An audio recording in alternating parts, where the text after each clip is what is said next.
You are listening to the IFH Podcast Network. For more amazing filmmaking and screenwriting podcasts, just go to ifhpodcastnetwork.com. Welcome to the Bulletproof Screenwriting Podcast, episode number 129. I have the need for speed. Maverick, Top Gun. Broadcasting from a dark, windowless room in Hollywood when we really should be working on that next draft. It's the Bulletproof Screenwriting Podcast, showing you the craft and business of screenwriting while teaching you how to make your screenplay bulletproof. And here's your host, Alex Ferrari. Welcome to another episode of the Bulletproof Screenwriting Podcast. I am your humble host, Alex Ferrari. Now, today's show is sponsored by Bulletproof Script Coverage. Now, unlike other script coverage services, Bulletproof Script Coverage actually focuses on the kind of project you are and the goals of the project you are. So we actually break it down by three categories: micro budget, indie film market, and studio film. There's no reason to get coverage from a reader that's used to reading tentpole movies when your movie's going to be done for $100,000. And we wanted to focus on that at Bulletproof Script Coverage. Our readers have worked with Marvel Studios, CAA, WME, NBC, HBO, Disney, Scott Free, Warner Brothers, The Blacklist, and many, many more. So if you need your screenplay or TV script covered by professional readers, head on over to covermyscreenplay.com. And today's show is also sponsored by Indie Film Hustle's Filmmaker Process.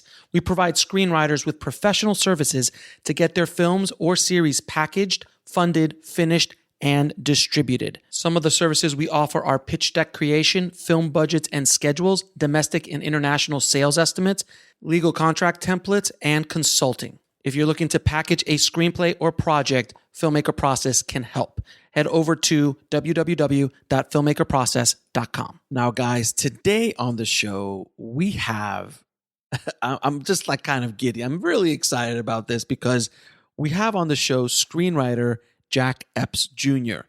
Now, Jack is responsible for many of the films that I absolutely adored in the 80s and 90s. And the main film that pretty much got him his start, which also started the career of a little-known actor by the name of Tom Cruise, which was Top Gun.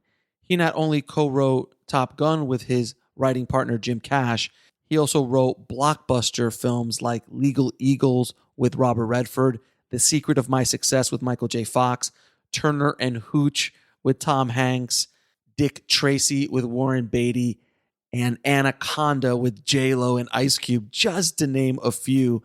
He also did extensive rewrites on the films Sister Act and Die Hard 3. I mean, Jack had a run in Hollywood that was unprecedented. It was hit after hit after hit after hit for many, many years. And in this conversation, we go deep into how Top Gun was even created, the stories behind Dick Tracy and Secret of My Success, and many of his films, Turner and Hooch and so many others. But we also go into his book that he wrote, Screenwriting Is Rewriting, The Art and Craft of Revisions. And it is a fantastic book because writing is rewriting. You write that first draft, then you go back and rewrite and refine. And that process is not something that is taught very often. It's only about getting that first draft done, but the rewriting process, it is super, super important. And he is definitely someone who can teach you the art and craft of rewriting. So without any further ado, please enjoy my conversation with Jack Epps Jr. I'd like to welcome to the show Jack Epps Jr. How you doing, Jack?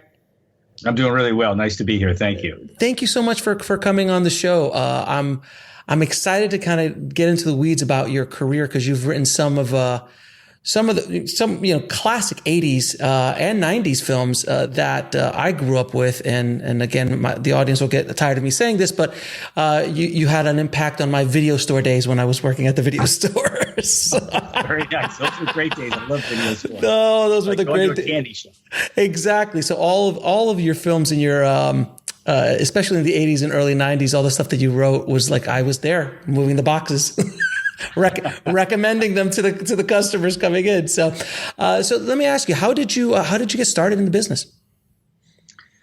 Well, it's one of those sort of long stories in the sense of I became interested in film as an undergraduate at Michigan State University. I'm from Detroit, Michigan. Moved out to California because I just fell in love with movies, and I said, this is what I want to do with my life. I actually came out to California to be a director because I was making short films, had no money, virtually no contacts, and the best way to direct was on paper, and started writing. And through a friend I met at Michigan State, Anderson House, his dad knew the producer of Hawaii Five-0 and said if we wrote a treatment, he could get it to him. So we actually put together a treatment called The Capsule Kidnapping, sent it to his dad, who sent it to the Phil Leacock, who sent it to the showrunner, who then called us and said, we love this idea. So quickly I sold it. Yeah, exactly. So we sold the script and had a Hawaii Five-0 produced very, very quickly. I mean, and then we worked together for a couple of years trying to get other things produced, and we sold a Kojak and things like that, but didn't really move forward a lot. At the same time, I had to pay rent. And so because I was a filmmaker, I was actually an assistant cameraman. And so doing a lot of work on stuff like that. I actually worked for Orson Welles on The Other Side of the Wind. What was that like? It was really great because there's Orson Welles.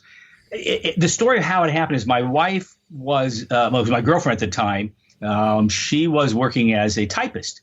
And so she got a call from her temp agency and said, Orson Welles needs somebody. And she was from Peoria, not a film family. So she goes, Orson Welles, I know the name. I said, don't worry, just go meet him. Because I knew the less she would know, the more he would like her. And so he hired her. And then I said, you got to get me on this film. You got to get me on this film. So I spent a couple months with Orson and Gary Graver and it was great because it's Orson Welles.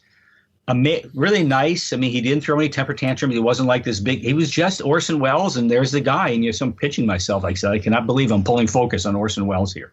That's amazing, and that booming voice that he has, and the whole persona. Oh my God, that must have been amazing. So everyone listening, when you're starting off as a screenwriter, generally it works out that you write a spec pilot for a hit television show, and it gets picked up right away, and then you start making lots of money, just like yourself, correct? Absolutely not. Absolutely not. Well, what happened is I then, my college screenwriting teacher, Jim Cash, had contacted me and said we should write together. And so Jim and I went back to Michigan to pick up my motorcycle to drive back to California. I looked him up. We sat down at the school union and we pitched out 8 ideas. I didn't think anything worked. We said, thanks, goodbye. I was riding back cross country and I said, this idea actually works. And Jim and I spent the next few years doing about 5 different drafts and figuring out how to write together long distance because he was in East Lansing and I was in Santa Monica. We wrote a script finally that I felt was ready to go into the business to let out because I had learned enough through internships and things to know that you really have to enter the business at a high level. The script has to be very, very a good read. It's got to be a good story and show off your work as writers and storytellers. And that script was called Izzy and Mo. And we got representation at a major agency through a friend who recommended us. And it got optioned by Bud Yorkin of Yorkin and Lear. And so suddenly we were paid some pretty good option money that made both of us say, we should stay at this. So we were lucky that our first spec actually got optioned. Yeah, right. And again, a lot of times when a lot of screenwriters think that just because you get optioned, it's an automatic production, and that's not the case at all. Most option scripts don't get into production. Is that a fair statement? Oh, it is the truth. I mean, it's what it does is it puts it. So yes, no, Izzy and Mo never got made. Bud Yorkin, who was at Yorkin and Lear, could not get it made. But what it did is it put us on a spotlight. People knew we were there. And then we did a second script, spec script, which was called Old Gold. And that was a sort of a charm and chase adventure set in San Francisco about a fortune hunter looking for lost gold from the Nazis that ended up in San Francisco. And then that got bought on an auction. And so we earned good money. I mean, so it was like, okay, now we're throwing ourselves into it. But that didn't get made. I've spoken to so many screenwriters over the years and known many during my time in the business that sometimes you look at an IMDb filmography and you're like, oh, they've only done 3 movies. I'm like, yeah, but they've been working steadily for a decade, and just because they haven't been produced, I mean, they're still pulling in 6 figures a year and working on major projects that just either they're rewriting or polishing or script doctoring and don't get made. Is that your experience as well? Absolutely. And what I learned very quickly is that if a studio has a choice between their idea or your idea, they're always going with their idea. So why not develop their ideas, which they already invested in? And Smart. The key is you have to turn it into your idea. You have to make it, you've got to own it, but realize that you're writing for them and you want to make the producers and the studios happy. So we then started writing on assignment. We had 6 unproduced screenplays. Wow. And then, we did Dick Tracy for 4 directors. That got shelved, wasn't getting made. We then, Simpson Bruckheimer, through Jeff Katzenberg was involved in Dick Tracy because it was actually owned by Universal and Paramount. So it was a joint production. They had international and domestic rights. And so Jeff Katzenberg liked our work and wanted to hire us after Dick Tracy. And I had a breakfast meeting, the famous 8 a.m. breakfast meeting with Katzenberg, and he rolled out 6 ideas, of which I thought this really interesting idea stood out to me, based on this school of pilots called Top Gun. And I thought, wow, I actually got my private pilot's license at Michigan State. They had a flying club. So I thought, well, if the movie doesn't get made, I'll get to fly in a Navy jet. So, okay. It's a win-win. It's a win-win. It's a win-win. Nothing's getting made. So why would this one get made? But flying a Navy jet, that's a hard thing to get to do. Yeah, you got to go through. You have to jump through a few hoops to get to that point in your life, to say the least. Yeah, So the original idea for Top Gun was Jeff Katzenberg kind of threw out the air, like, hey, there's a school of pilots, figure something out. Well, actually, it was Jerry Bruckheimer. Okay. Jerry found an article in a California magazine based on that there was a school and there were these pilots and they were having fun. There was no story, no characters, but it was a potential world. And so Jerry brought it to, the producer brought it to, he had a deal at Paramount with Don Simpson, and Paramount wanted to develop the idea. And so for us, it was like, okay, we had just finished Dick Tracy and that was not going into production. And so what year? This is 84, 85 for Dick Tracy? Actually, Dick Tracy was actually in the early 80s. Right. I went through 4 directors on that project. We'll get to Dick Tracy in a little bit down the line. Right. But so with Top Gun, so you're basically on assignment essentially. You got Absolutely. It was an open assignment. Jerry came up with the concept of just the world, and you guys came up with Maverick and Iceman and the whole thing. I mean, so when you're writing this, it's another assignment. You're like, this is not going to get made, but hell, we'll have some fun. And we're getting paid to do it. So you didn't think did you have any idea that it was actually going to go into production? Did you feel something? Well, so basically, Simpson Bruckheimer, when I met with him, I said, look, guys, I don't want to do this unless we can actually get the planes. Like, I really don't want to have these like little, CGI is not what it is today. Right. Okay? Today you can pull it off, but then you could not. And so they agreed. We went back to the Pentagon. We got approval by the Pentagon. They gave me a technical advisor by the name of Pete Pettigrew. I went to down at the NAS Miramar, and I got to fly jets. And the whole time I was. Did you were in the back, like you were the? Oh, absolutely. Oh, absolutely. God, that's amazing. A couple of things happened. One is the F-14. Mm-hmm. Wow. I fell in love with the plane. I really didn't know about military planes at that time. And I fell in love with it for 2 reasons. One, it looks incredibly cool on the ground. It's like, wow, this thing is just the fastest, most beautiful thing ever designed. And 2, it had 2 people flying in it, a front seater and a back seater. And I didn't really know about that. And that gave me a relationship. So I already went, yes, I don't have to have guys going from plane to going, hi, Maverick, how you doing? And then cut to, hi, how are you? So I can actually have these 2 people and form a relationship, which gave me a core to develop in the story. So I said, great, we've got a relationship. But I'm looking for all the guys there are great, get along, and I'm going for, where's the conflict? What am I writing here? I've got to look for the conflict. And then it came to me like one of those bolts of thunder. I went, lightning is, what if one guy doesn't get along? What happens if you got a guy who sticks out like a sore thumb? What happens to this environment? Maverick is born. So I had the conflict. And then we just started building out the story from there, in a sense. And I pitched to Don and Jerry. I said, look, we're going to do a school movie, but it's got to have a real fight in the end, guys. We're not going to have a school thing. It's got to, he said, yeah, like Star Wars at the end. Absolutely. That's what we're going to do. We're going to do a big Star Wars fight scene at the end. Big dog fights for real stakes at the end. So I did all this research. Simpson Bruckheimer are great. I said, look, guys, you got to leave us alone. Just let us go away. We're going to have to find the story. I can't pitch it to you. You got to trust us. And if you don't want to trust us, get somebody else, because we just can't go through this development process. We have to find it. And they were great. They said, guys, go away.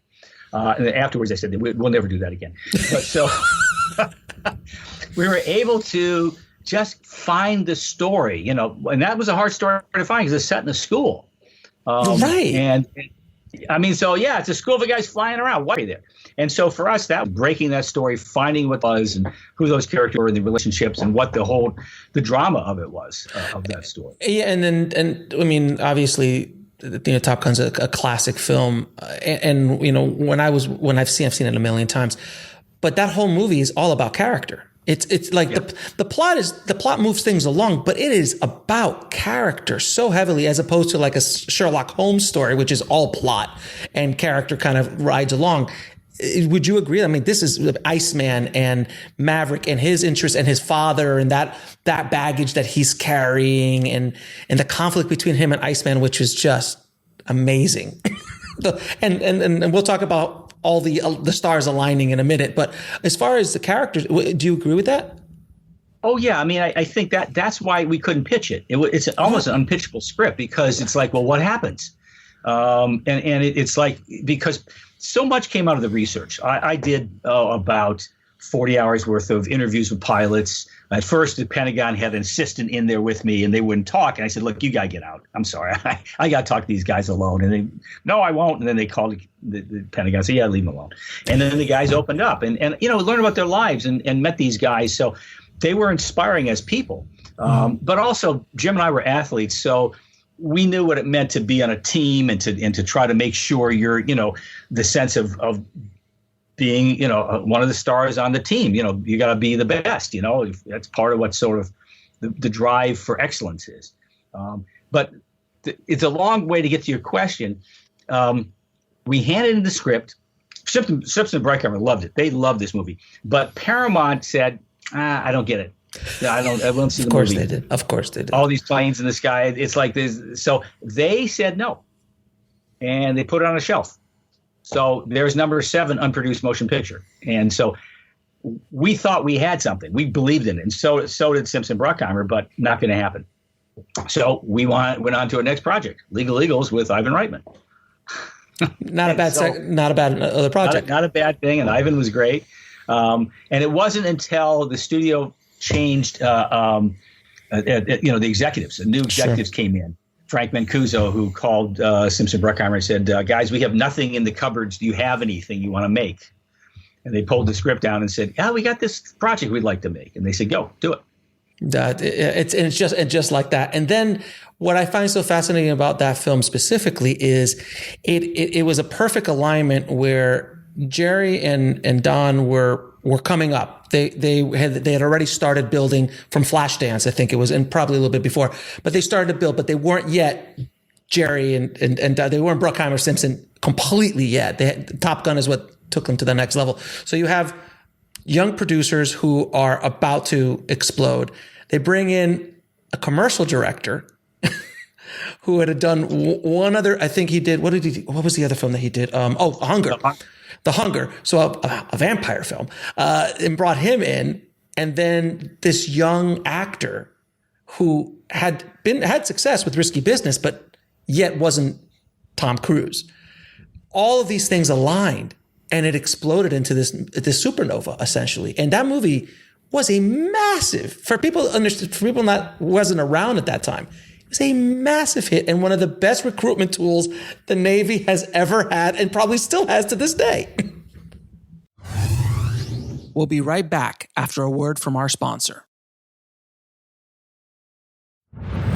And now back to the show. Well, we wrote the movie for Tom. Yeah. We wrote it with him in mind from the very beginning. Wow. And when he gave the script to Don and Jerry, I said to Jerry, think Tom Cruise when you read this. And they said, yep, absolutely. And that was the only person that they Really? went after Tom. Yeah.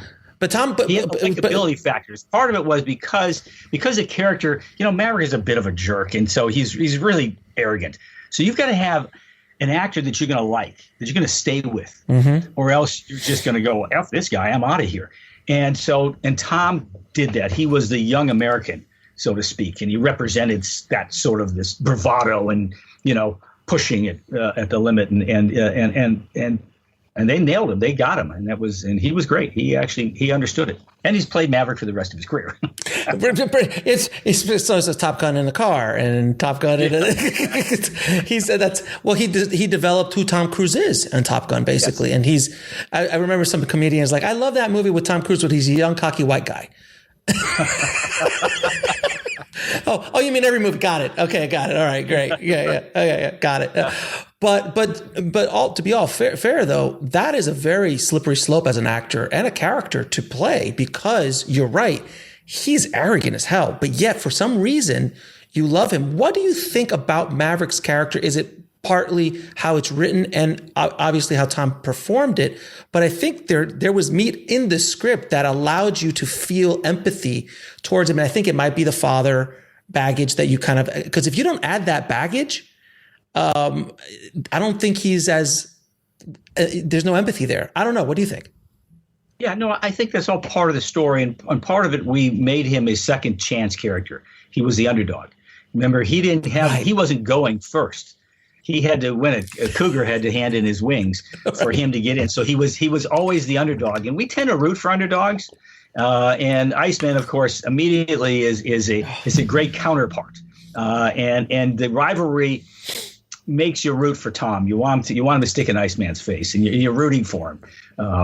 And you also feel for him. He wants to do it right. He's got some stuff he's got to work out, and hopefully he can work it out. Right. And but at the end of the day, he's a good guy trying to do good work, and he's trying to be all you can be, as they say. Yeah. Well, he's got some things to learn. Yeah, no question. And I mean, how were you excited to know that they were making the sequel? Yeah, I was excited, and I was happy that Tom's involved and Jerry's doing it, because Jerry will be true to the movie, and I know that he'll keep the continuity going with that and that. So I think, I'm excited to see it. I've read it. I know what they've done. I can't talk about it because they don't want any talk about it, but I think people will like it because it is a continuation. It's a true sequel. Yeah, it is. It's a continuation. It's not just a different movie. It's the characters come back, and there's growth and development. That's amazing.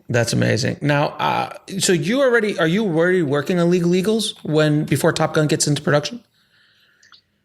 Yes. So we went from having 7 unproduced screenplays to 3 films in production in 11 months. Jesus, that's unheard of.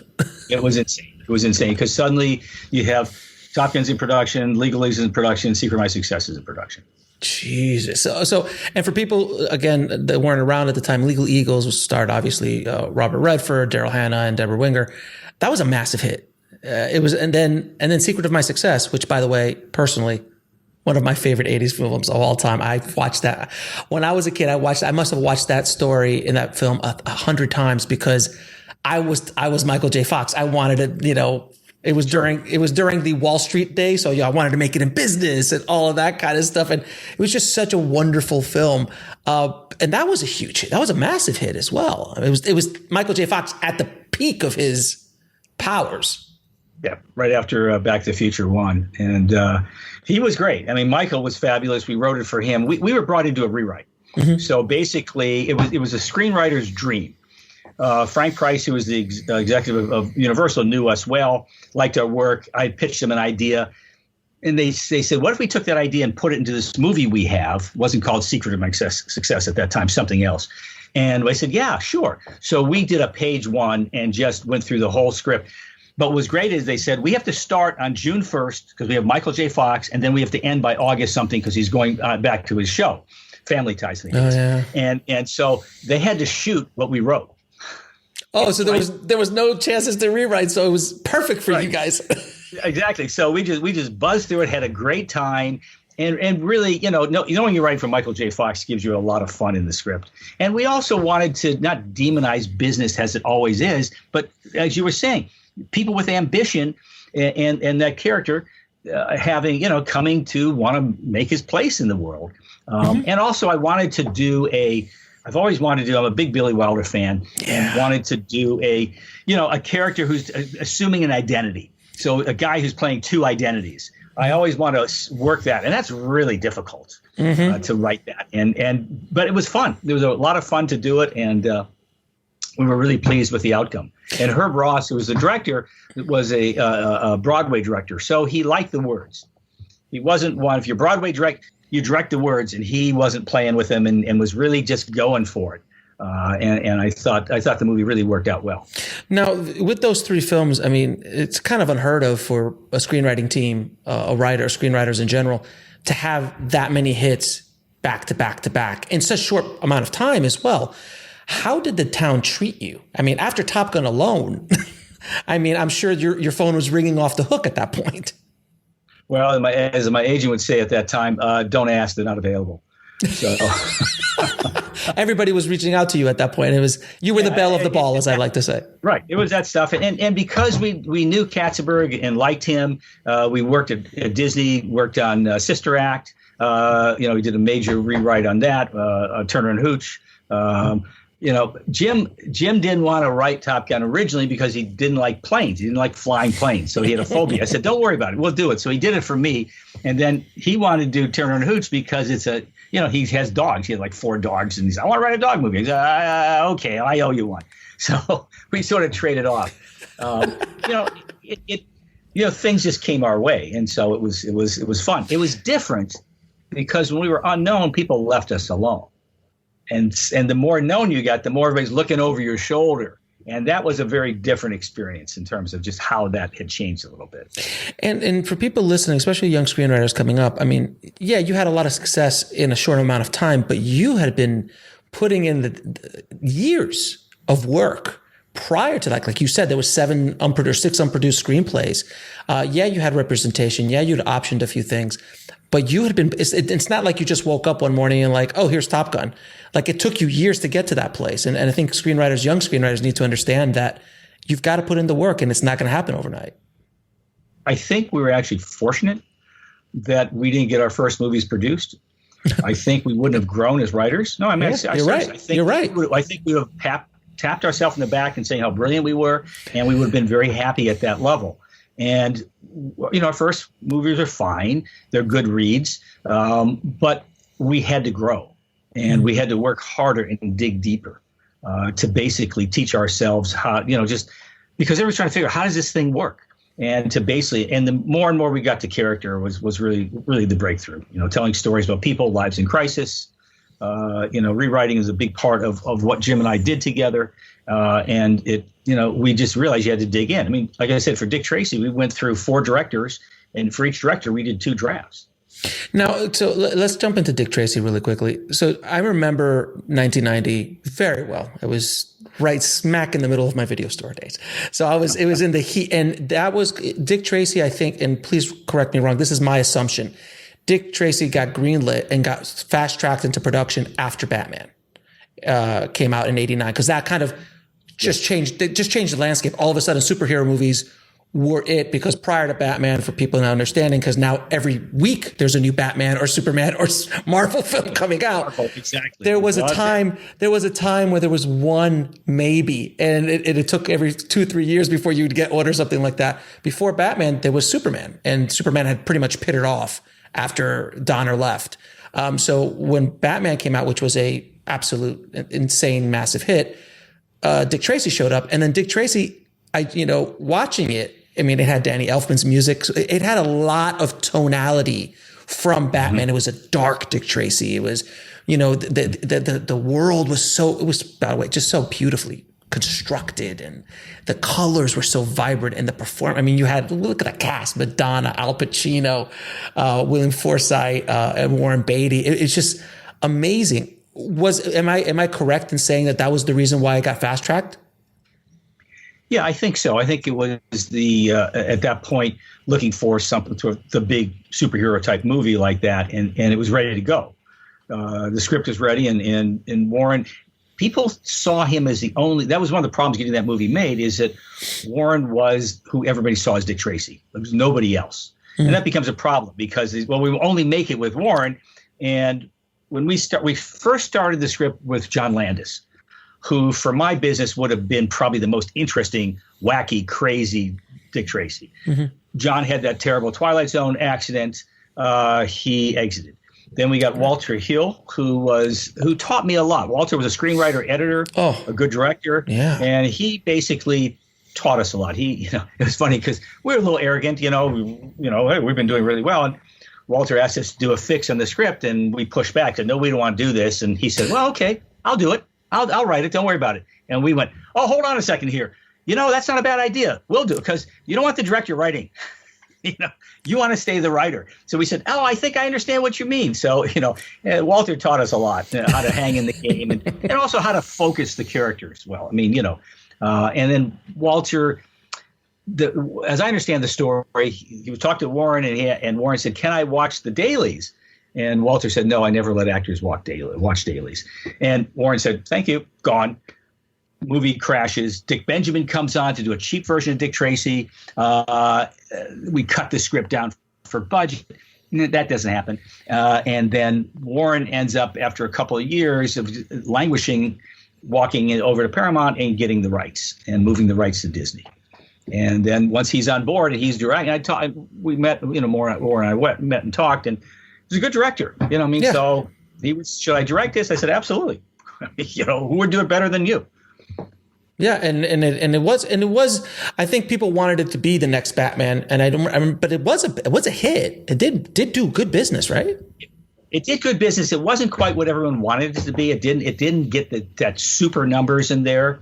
There was a lot of things crammed into that movie. You got Stephen Sondheim's songs. You can't complain about that, but they took up a lot of space.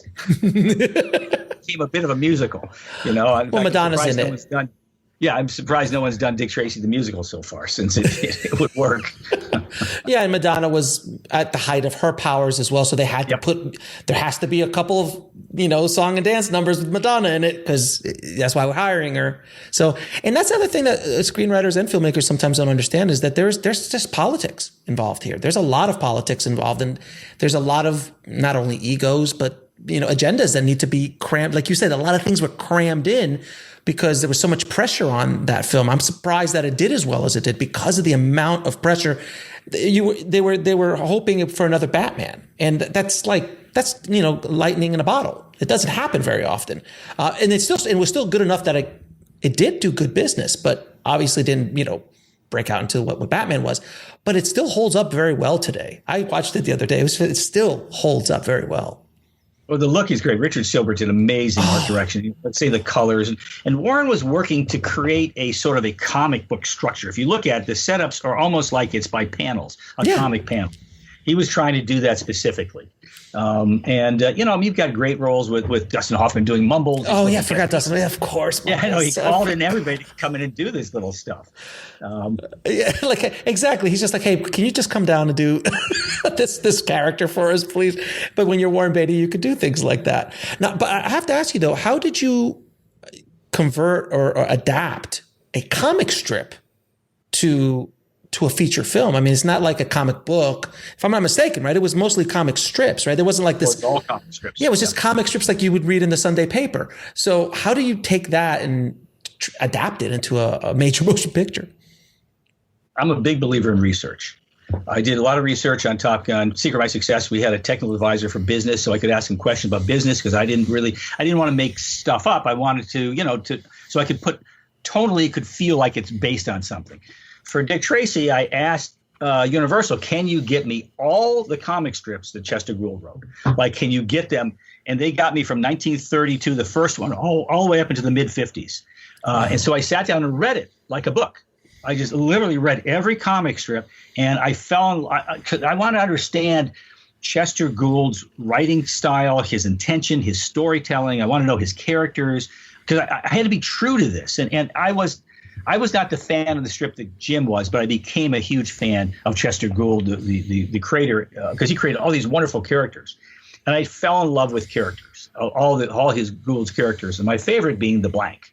I just thought the Blank was so interesting. So it's like, okay, we're going to construct our own story, because I can't do it. None of the strip stories would work, but I can take the characters. And at the very beginning, John Landis said he wanted this set around Big Boy Caprice in the roaring 30s, so to speak, 20s, 30s. And so that was our original walking orders. That Big Boy Caprice is the center of the story. So we had to figure out, okay, what can we do? And then once I found the Blank, I said, okay, now I've got a character I love. Let's figure out what the story is. And we started building that out with the Blank at the center of the mystery.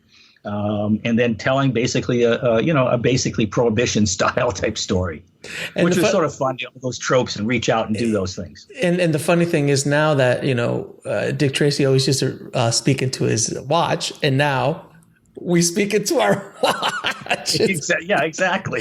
It was pretty. It's taken. I think that was even part of the Apple ad campaign. They put a little bit of Dick Tracy in there. I think it was even the Warren shot of him talking into it as part of the as part of the ads. Now, when you did Legal Eagles, you worked with Ivan Reitman, who's a legend in our business. What was it like working with Ivan? And it was Ivan right after Ghostbusters, so he was on fire and fuego, as they say. Well, part of that was that our agent was frustrated too that we didn't get anything made. We didn't get Top Gun produced. So he said, "Look, I'm going to put you with Ivan Reitman, because they'll make anything he wants to make." At that point, Ivan was the hottest director in the world, and so he had this. I mean, it was his idea. He wanted to do a thing about the art world, and wanted to do sort of a romantic comedy set in the art world. And so it was up for us to once again figure out, what's the story? Who are the people? It's like, okay, that's the assignment. Now let's go figure out what it is. So again, I went to New York, went to the Pace Gallery, interviewed people, just to figure out the environment of building out the story. He did originally, this is one of the funny things. Originally, he wanted to take the characters from Tootsie, the Dustin Hoffman, Bill Murray characters, and that was the original cast idea. And wanted to build a movie around those guys, a whole different story. But that's where we got the district attorney, and then we got the Fleabag sort of guy, which gives us the relationship that Ivan wanted to explore. Well, we had half a script. He said, "Look, I can't wait. I got to send it to these guys. They won't sit around and wait. Ivan, it's a half a script. No, just give it to me now." So yes, sir. So we sent him a half a script. They sent it to Dustin. Well, Warren had just talked him into doing, what's that crazy movie where, that horrible film? Which one? God. Ishtar. Yeah, Ishtar, right. He tossed him into doing Ishtar. So, okay. So Dustin wasn't available. And Bill Murray said, "I hate attorneys. I'll never play an attorney in my life." So suddenly that idea crashed. We've got half the script. So Ivan goes, "What about a romantic comedy with Robert Redford? You think you could do that?" I said, "Yeah, we can do that. Yeah, I can do that." So we got to fly in the Columbia plane out to St. George, Utah, meet with Bob, and hung out for a couple hours into that world, and found out that he was, sort of a self-deprecating guy, and made jokes about himself, sort of a clumsiness. Which exactly, really, and we see that and said, "Well, Bob, I would love to make that as part of the character." Which we did. So we wrote it with that sort of character. Although when he came to set, he wasn't quite thrilled to play that character. So we got a couple beats of him, dancing to Singing in the Rain in his apartment, chewing on ice cream. So we got a couple of beats out of him that are sort of out of character, but not as far as we wanted to go. Now with the thing about Legal Eagles is, in those kind of films, I remember them so clearly, where it's a romantic comedy, but there's like action and there's like thriller-esque things in, like there's danger, there's like real danger. And I remember like movies like Stakeout and that kind of time period. There were they don't make these films anymore. They're not really made anymore, and they're so wonderful. Yeah, they are wonderful. I mean, they get made you can make a thriller like that right now. Right. If you come up with a good idea, you thriller. But romantic comedies, Jim and I called them charm and chase movies. Right. We were really influenced by North by Northwest in the films of Alfred Hitchcock, Howard Hawks, Sturgis, Preston Sturgis, and then these sort of big romantic comedies were something that we did well. We'll be right back after a word from our sponsor. And now back to the show. But no, they don't make those anymore, and they sort of fell out of fashion. A lot of it had to do with the Apatow comedy and how that came in and changed the whole comic tone. Mm-hmm. And they became dated in a sense. And I think that's why they've ended up on Lifetime, and you don't see those movies anymore. It's sort of comedy changes a lot. Yeah. And in comedy, and so those movies just sort of went away. I mean, you can still do the bigot action movies like that. You can do them in action and create the fun. I mean, I think that's what Tom's done in Mission Impossible. He's created that sense of that. But those are mostly action with some humor, as opposed to romantic comedy with some really thriller-esque elements and real danger elements. But it is a romantic comedy. But yeah, action films with humor are, I mean, that goes. Yeah, I mean, that's even what it is. Even Beverly Hills Cop, you can argue it's more of a comedy than it is an action film, but it's pretty even keel as far as thriller and comedy it goes, without question. Now, when you start working on a script, do you outline? Well, the greatest piece of advice I got was from a writer. I was doing an internship on a movie called Hearts of the West with Jeff Bridges. Mm-hmm. And the writer it was really great. Tony Bill gave me the job. I had 6 months, 3 months of pre-production, 3 months of production, which really showed me what a movie is. Not a screenplay, but here's what movies are. And Rob Thompson gave me a piece of advice. I was talking about how he does scripts and all this stuff. And he said, I use the card method. I said, what? Yeah, I use index cards. I break each scene into an index card. And that was like a light bulb went in on my head and changed my life, because from that moment on, I've been using index cards. So I beat out a story, not on an outline, because an outline to me, I don't start on page one. I don't start in the first scene. I start with scenes I like to see. So what is a scene I like to see? And then I'm going to look at that scene. It might be a middle scene, might be the ending scene. And so I don't work in any linear method. I basically start to visualize how I see the movie and start to fill in the pieces. Mm-hmm. And for me, that allows, and I also have to see my movie. If I'm doing an outline, I'm looking at one page. What's on page 4 or 5? So by laying it out on a big table, and I married the right woman, she allowed me to have the dining room table for 20 years filled with cards. We ate the small table. And movie is about 55 cards, something like that.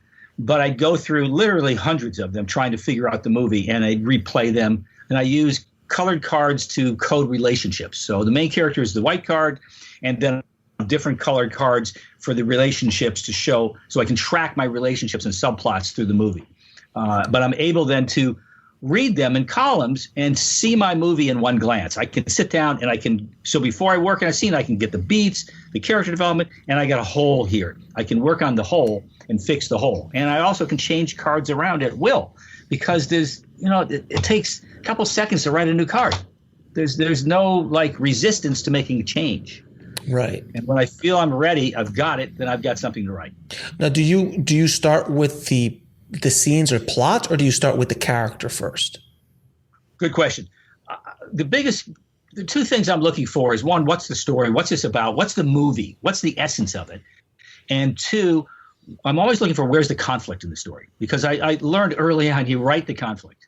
If I don't have the conflict, then I've got nothing to write. So, and then I'm looking for who lives in this world. Who is a person? What is their story? What do they want? What are they trying to achieve? What I'm looking for? What are they pushing against? What's the antagonistic force? What's the opposition? So I'm trying to find whose story it is. I'm looking for major relationships. So I'm looking to build all these things and understand it before I start going to cards. So I have to pretty much know whose movie it is and what I'm trying to tell. And that's something that I work out well in advance of beginning to plot the movie. Now, I pretty much know whose story it is. Gotcha. Now, Another film that you did in that time period, which I literally just watched with my daughters, who are young, Turner and Hooch. And I'm sorry. I always apologize because I held back from showing to my kids until they were like 12 and 13. So because it's going to break their heart. So. It was like, so we watched it, and that was the other thing, dude. Like, by the way, spoiler alert, something happens at the end. But the thing about that is that they were concerned about the ending when it was happening, because they were just like, oh my God, is he? Yeah. But the way you were able to just bring in that light at the end with the puppies was absolutely brilliant, because I hadn't seen it since my video store days. I really hadn't watched it in a long time, like sat down and watched it all the way through. And my wife and I both were just looking at like, there's so much. And Tom Hanks in the 80s was just so brilliant. And that Hooch, oh my God, that dog was remarkable.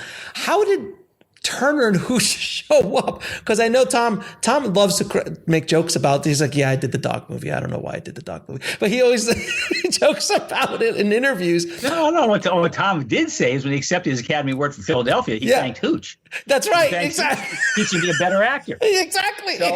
I know. Well, it was once again, we were working with Disney and Katzenberg. This thing was going to production, and they literally didn't have things for Tom to play. Tom, because what we became known as the guys that come in and bring character to it, bring story. I'm really good, and we were good at fixing things. Like I can read the script and say, okay, I like this, but here's what it needs to make it a movie. And so that was, they had the dog, but we just doubled down on the world's messiest dog, and we doubled down on Tom being the world's cleanest guy, and letting that sort of OCD character sort of, be a problem for him, and creating a love story and creating a relationship in there. So conflict was in there just from the beginning. Right. Absolutely. And also, and making you fall in love with Hooch is just this grisly, the worst thing that could happen to the character is the best thing that could happen to the character. And what was so much fun about that project is that Tom was involved in development. So I would meet with the director, and Tom would be there, and he'd be throwing out lines. I'd be writing all these lines down. Thank you. Another line down, And the thing about Tom Hanks, he is who you think he is. Mm-hmm. He's a remarkable guy, and great to work with, generous as can be. And it was just such a pleasure to have somebody like that in a development meeting, just helping develop the character. Because his concern was his relationship with Hooch. He wanted to make sure that relationship was solid, because that's the core of the movie. And we worked on that. Now, the one thing I really think is it's a learning moment here in the conversation is conflict, and how perfectly Turner and Hooch, the conflict was self-evident. There's no working for the conflict. Like, you just put two forces on complete opposite sides of the spectrum, and you just threw them together in a room, and it writes itself almost because of that. And I think that is something that screenwriters writing screenplays now, or writing their stories. I've read so many screenplays, and I've in doing coverage and things like that, where the conflict is almost forced. Like, it's like, I don't buy that. Like, there's no motivation there. The bad guy has this motivation and the good guy has this motivation, and it's like really like convoluted.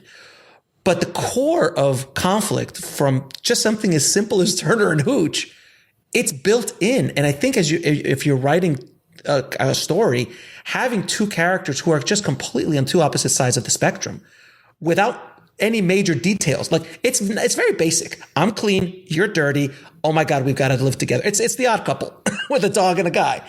Yeah, essentially. Do we agree with that? Oh, absolutely. And it's one thing I learned early in figuring out how to write and what screenplays are about, is using relationships to produce conflict. And I'm a big believer in having multiple layers of conflict. I call them opposition forces. I want to make sure that my characters have a lot of opposition, and no matter where they turn throughout the story, there's a point of opposition there. And there are different degrees. It's not like it has to be everything's huge.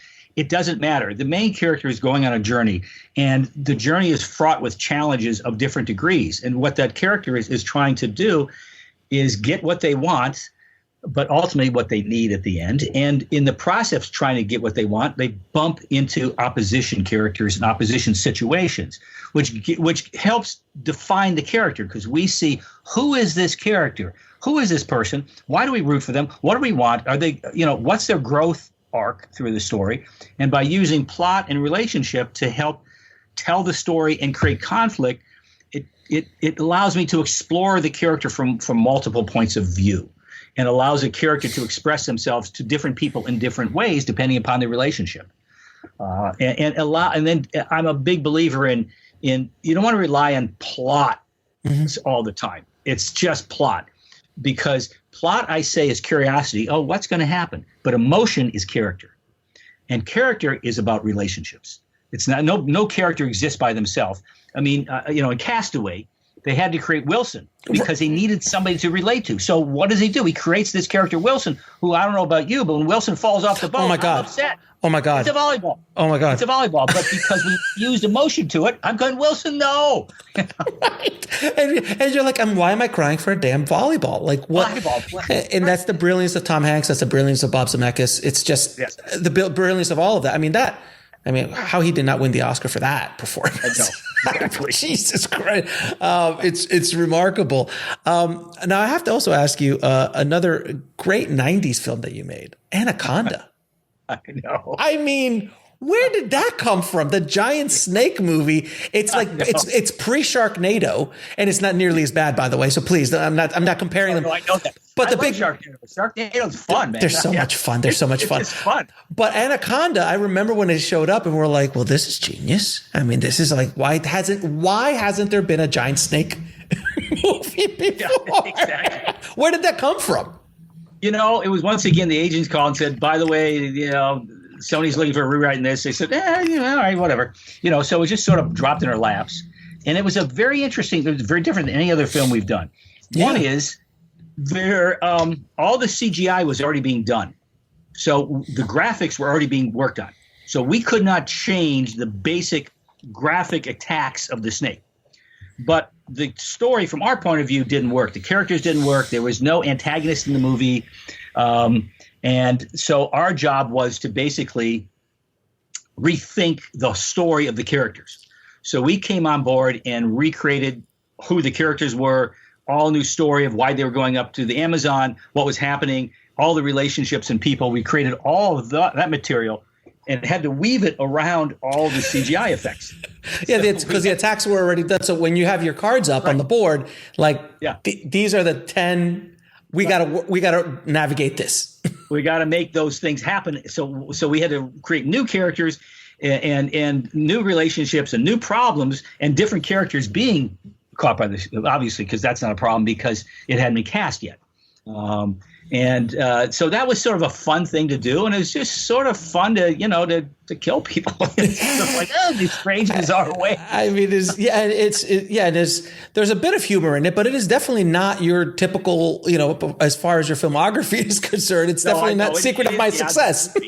It is, but I'll tell you, it gets from residuals. I can see how many people watch it, and it's still one of the most watched movies we've done. So it was actually during the pandemic. It was the top 10 of Netflix for 1 week. I was going through my list.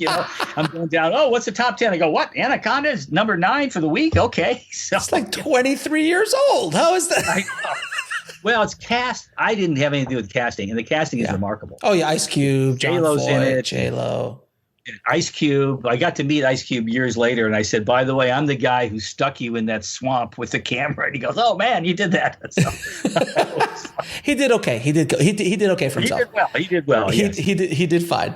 Now, one thing you've said a lot of, that you did a lot of rewriting, and you worked on massive hits like Sister Act and Die Hard 3. And now that I know that you had a hand in Die Hard 3, it makes sense.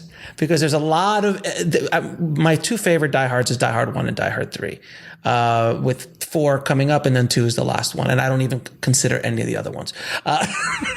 But 3 was such a wonderful buddy, and talk about conflict. I mean, Sam Jackson and John McClane, and Bruce on that was great. How do you approach rewriting a script? Because you've done it so often in your life, and you also have a book called Screenwriting Is Rewriting. So I'm sure you have a couple things to say about that. Well, rewriting is the key. Every writer is going to tell you that. Screenwriting is rewriting. That's where the title came from, because you have to be willing to dive in. You've got to be willing to take notes. And, we become very precious with our material. We don't want to, make changes. But when you're a professional writer and the studio tells you, here's what we want, you can argue and get thrown off the movie. That's not going to help you. Or you can stay there and try to protect the movie. And that's what basically my approach is. Let me work with it. Not everybody's an idiot. Let me work with the best I can. Let me work with their ideas. And the key is trying to figure out not just the specific notes, but what are the notes saying in general, and trying to work on the bigger note, which is the response you're getting from people. We always were pretty lucky that the notes we got were never huge. The biggest note we ever got was from John Landis. When we did the first draft of Dick Tracy, we didn't put Junior into the movie. And his first note was, "Where's Junior Tracy?" And we went, "Oh, yeah, right. Okay, we got to put Junior Tracy in," which we had to actually start all over again, because that's the core relationship of the movie. Mm-hmm. So suddenly what you can't do in rewriting is just plug things in. You have to realize that there's a cause and effect of everything in the screenplay.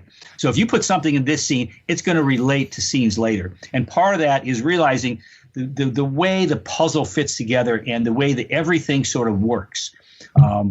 So I'm always approaching rewriting as, one, trying to figure out what the assignment is, two, figuring out what the notes are, three, getting a game plan. I'm going to address this in a certain way. I'm just not going to have at it. As a professional writer, I'm trying to save every bit of work I can. So I don't want to rewrite the whole script. A lot of people throw the baby out and they start all over again. No, I'm going to try to preserve everything I can and try to weave it in, the new elements, into this existing story if I can. But also, I've had words changed all the time. So I'm not super precious on things. I'm only precious on things that I know the story has to have. So what's the heartbeat of this story? What's the core emotional moment of this movie about? How does the audience relate to this movie? I'm not going to give that up, because then I'm going to damage the story.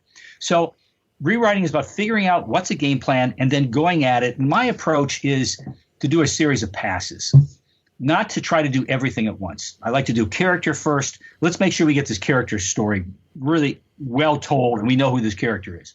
I like to know what the theme is and my thematic balance. I want to make sure that I understand the plot elements are not only telling a good story, but they're helping reveal the character. And this is really important. Plot reveals character. How a character responds to the plot problem is what tells us a lot about the character. Mm-hmm. And so using my storytelling techniques to tell a story about a life in crisis is what I like to say. Movies are about lives in crisis. So is my character in crisis? Is the crisis substantial? Is it enough to motor a whole movie?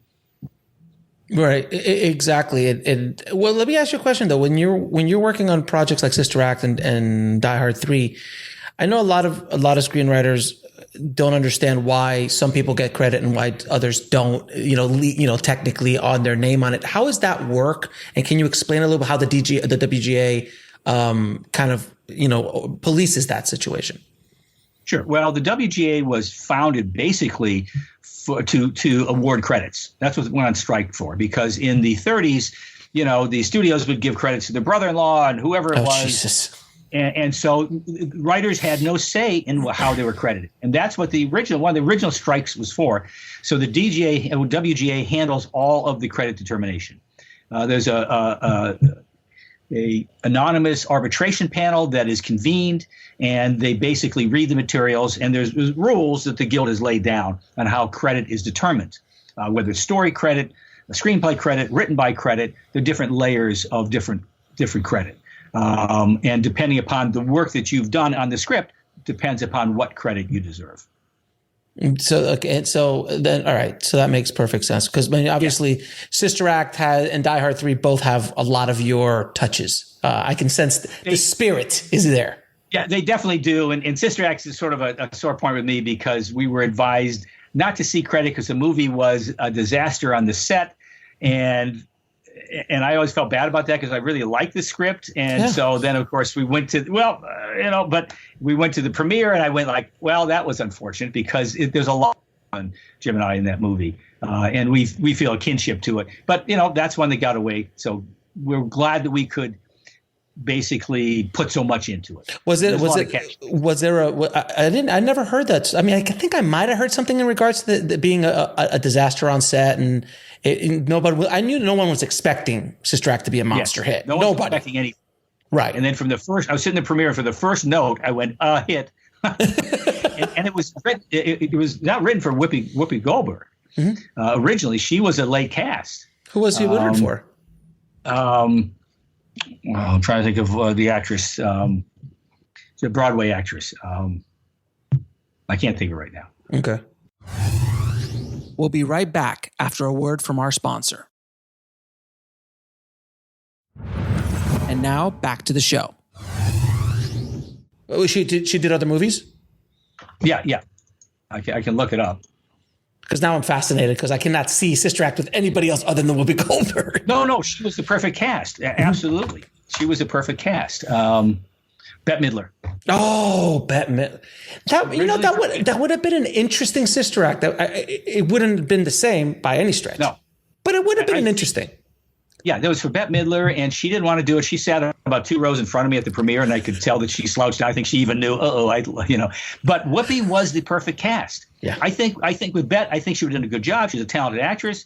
It would have been funny. But Whoopi elevated that movie and made it into what it is. And I think that was a brilliant casting that made it as a standout film and still is. And now where can people find your book, Screenwriting is Rewriting? It's on Amazon. It's on Amazon, and you wrote it basically because you wanted to help screenwriters and wanted to kind of help them in that kind of process. Because rewriting, it's hard, especially when you're not a professional writer and you like become precious and you're like, I can't do this word. And I know Stephen King's like, just kill your babies. Well, it is. You have to let go, and letting go is really hard. And also how to approach it is hard because people get overwhelmed by notes. They get overwhelmed. They don't want to do it. They tend to take it personally. They tend to feel they've lost. Part of the things about being a writer is the creative people, we have a lot of insecurities. There's a lot of imposter syndrome. And so now you're rewriting, they found me out and all this sort of stuff. And it's important for writers to know you're not alone. All writers virtually feel that. And that what you have to realize, it's a process. And that scripts don't get, I've written something. It's brilliant. Well, maybe there's some brilliance in there, but right now you got to get to work and make it into a movie and be willing to let go of your darlings and realize that notes and feedback are what help you to write a better script. But my book is about how to approach it. How do you approach a rewrite? And it's not easy. And I tell you that you get 100 screenwriters in a room together, they all do it differently. Mm-hmm. So there's no one way to do it. This book presents my way, which is really about organizing. I believe that you organize a rewrite and prepare for a rewrite. If you organize it, then all the sort of what I call the circle of confusion of these notes, what should I do? Where's the answer? I don't know what I'm doing. I'm going to find me out. If you start to put it on paper and you start to organize it into categories, character, plot, theme, scene structure, just relationships. If you start to break those notes down and then address the notes that that are the most important for you. Oh, okay. These are the ones that start first to lay this thing out. It will get better over time if you're willing to give yourself time, which it's the process, not the product. And that's where young writers they want the product. And I can tell you that what the advantage of Jim and I having 7 unproduced screenplays is it became the process. We didn't believe there was a product. So, right. You're just like, apparently our career is just going to be writing stuff that never gets made. And there are guys who have, as you said, have earned a good living and never gotten a single thing made. Right. But are super talented writers. Absolutely talented. And there's no good reason. And my favorite script is it never got produced. And it just, there it goes. That's just how it happened. It got close and never got done. I've read scripts by screenwriters that I'm like, this is Oscar. This should win an Oscar. Like this is amazing. This is remarkable. Yeah. And there's tons of those scripts scattered on shelves in Hollywood from decades and decades. I remember when they went back and they got The Bodyguard and Unforgiven out of the archives, and they brought it back out, and look, it turned into 2 hits. There's always these. So it's about not only the talent and the skill, but luck and being at the right place at the right time. There's a lot of luck, but I also think it's staying with it. Right. Just, Damien Chazelle said he had no B plan. There's only an A plan. And that's it. If you're in for it, you're in for it, which means that you've got to be willing to dive in, do the hard work that has to be done. I also, any writer listening to this, find yourself a writer's group. Don't be out there. No matter where you are, what city you're in, there are people doing what you're doing. Find them, get together, give each other feedback. Your writing support group, it helps. It helps.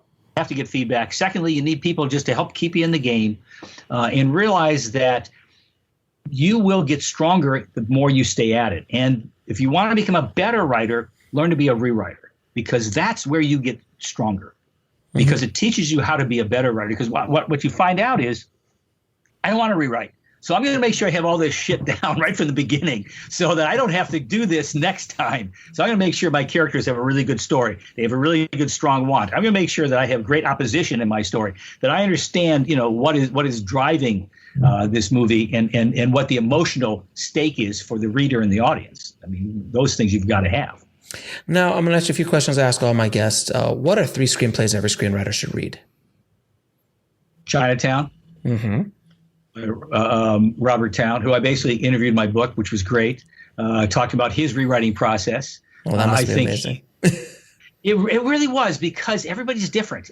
But Robert, he's really opens up and he's an honest guy. It's really amazing. I think that's a great script. I'm an old script, but I love it, is The Apartment. Yeah. Oh, yeah. It's come up a couple times here. Yeah. And I say that because to me, that script had a huge influence on Jim and I, because the character development, the storytelling, the emotion of it, Billy Wilder and I.L.O. Diamond are amazing, just amazing screenwriters. And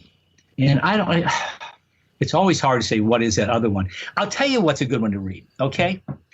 Go look for the first draft of Good Will Hunting. Not the one that got produced. Yeah. Go read the first draft, or the first draft of Back to the Future. Okay, because what you see there are 2 scripts that they don't work too well. They got some real problems, especially Back to the Future. And then you see what they ended up doing through a series of rewrites and needs. It teaches you that those guys, they didn't hit the ball in the park on their first swing. They barely got to first base. And it's I think it's important to read scripts that didn't work, but the movies did, because it shows you, oh, okay, they reworked this. They took the idea and built it out, and then you see what works. Oh, I see why this movie works now. Of course, yeah. Why would they? It seems obvious they'd have those elements, but they weren't there. And that it also gives us Back to the Future. I don't know if you know it. The ending takes place. They had to get to a nuclear power plant to power the car back to get back to the future. Oh, yeah. So it's this whole big thing to go through this there was no clock tower. But Universal said, guys, we don't have the funds for this. We can't do this. We got to do it on the lot. So they looked at the clock tower and they said, all right, well, we'll have lightning hit the clock tower. You can't imagine the movie without it. Of course. I know, but it wasn't there. And they basically, they just well, okay, here's how we made it work. And it gives us hope. When you read scripts like that, it gives us hope as screenwriters and filmmakers. You're like, look, they look like geniuses, and they are in many ways, but not everyone hits it out. Like, no one comes out of the womb and writes the great American novel or the great American screenplay. It takes work. And even the best ones. I remember Casablanca, they were writing it on the set. Writing on the set, absolutely. That's right. And it's one of the best screenplays ever written. And it's like they were just trying to figure it out. What looks like genius to us was some screenwriters sitting there going, I don't know how we're going to get to the next scene. I asked Robert Towne, I said, does it ever get easier? And he said, F no. And he, to me, is one of the great screenwriters of all time. I said, Robert, you've written all these great things. Does it ever get easy? He goes, F no. And so, and that's the truth. It is a hard thing to do. But the most important thing is that, one, you're telling a story you're passionate about. You have characters that have a story. It's a life going on. There's a crisis at the heart of your movie and or your TV show. Why do we care? What's our emotional stake? What does the audience care about? Why is it important for this character to basically achieve their need at the end of the movie, what it is emotionally that they need? Not only just the physical thing that happens, but what does it mean to them emotionally to do this?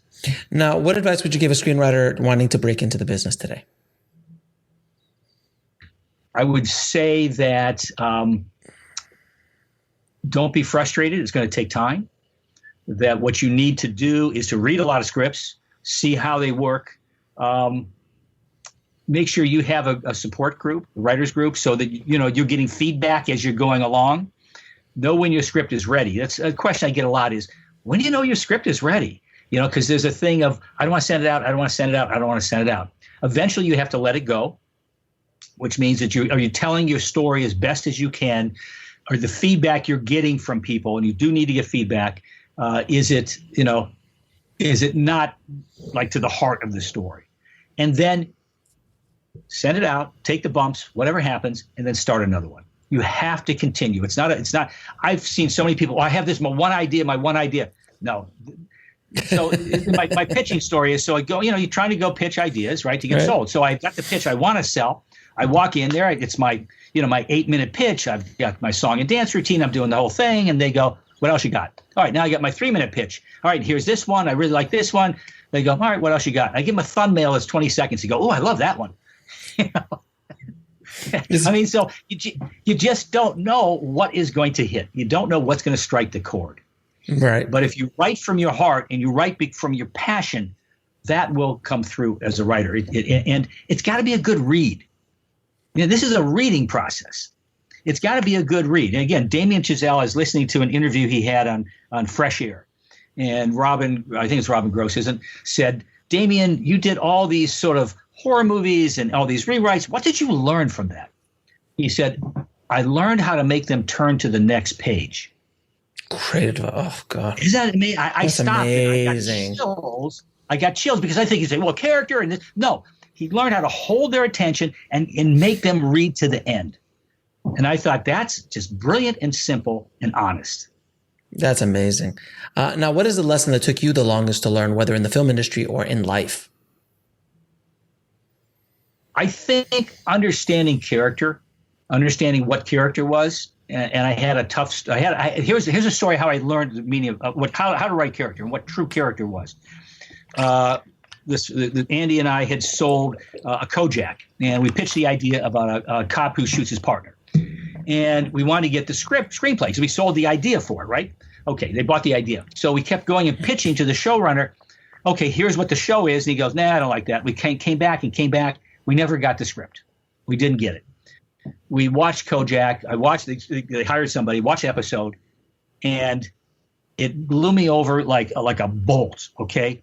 We were pitching plot. This veteran writer wrote story of the character. And the whole episode was about this character and about his life and about his wife who was having a drug habit, and she was chained to a bed, and he was out there and he kills a partner, and now his whole life is falling apart. And all we were doing was doing people chasing, running around, shooting. And it's like, no, the emotional core, that's what character is. And that taught me that I need at the center of my stories to have stories about people and lives that we relate to. Yeah, and I think, and I've said this many times on the show before, is that you remember character. You remember Indiana Jones. You remember James Bond. You might not remember all the details of the plots of those films, but you definitely remember those characters.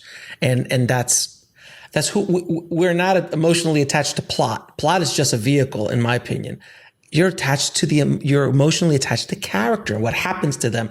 If they're going to make it, if they're not going to make it, are they going to find love? They're not going to find love. Are they going to beat the bad guy? Are they going to are they the bad guy? Whatever that is.